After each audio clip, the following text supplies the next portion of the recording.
সকাল 7টা বাজে এরকম সুন্দর একটা বাস আমাদেরকে নেওয়ার জন্য চলে আসলো।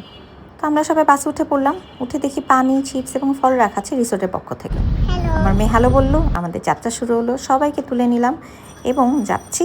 যেতে যেতে গ্রামের রাস্তায় যখন আসলাম বুঝতে পারলাম চলে এসেছি।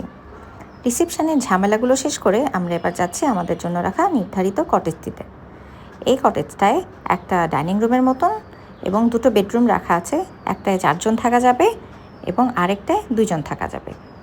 তো আমরা কটেজটায় সব ব্যাগপত্র রেখে চলে গেলাম নাস্তা খেতে। খিচুড়ি, ডিম ভাজা, বেগুন ভাজা এবং মুরগি আর তার সাথে চা। খুব মজার নাস্তা শেষে সবাই বেরিয়ে পড়লো খেলাধুলা করতে এবং ঘোরাঘুরি করতে, এবং এগুলো শেষে চলে গেল সুইমিং পুলে। এখানে ওরা জুস দিয়েছে, আচার দিয়েছে, কিছু মৌসুমি ফল দিয়েছে। খুবই মজা করে খেয়ে সাঁতার কেটে লাঞ্চে চলে গেলাম। লাঞ্চ শেষে একটু রেস্ট নিতে আসলাম, কিন্তু এই পাখির আওয়াজে সেটা আর হলো না। যাই হোক, বিকালে বিকালে আমরা চলে আসলাম রিসোর্টের পেছনে। খুব সুন্দর একটা জায়গা রাখা আছে, এখানে বসে নাস্তা খাওয়া যাবে এবং সামনে ধান ক্ষেতের একটা ভিউ। ওরা তরমুজ দিয়েছিল, পাকোড়া দিয়েছিল এবং চা তো আছেই তার সাথে। সবাই খুবই মজা করে আড্ডা দিয়েছে, বাচ্চারা একটু খেলাধুলা করেছে। খুবই ভালো ছিল সময়টা। সন্ধ্যের পরে যখন রাতের দিকে আমরা আবার এরকম আড্ডায় মাতলাম, ডিনারের পরে একটু আইসক্রিম খেলাম।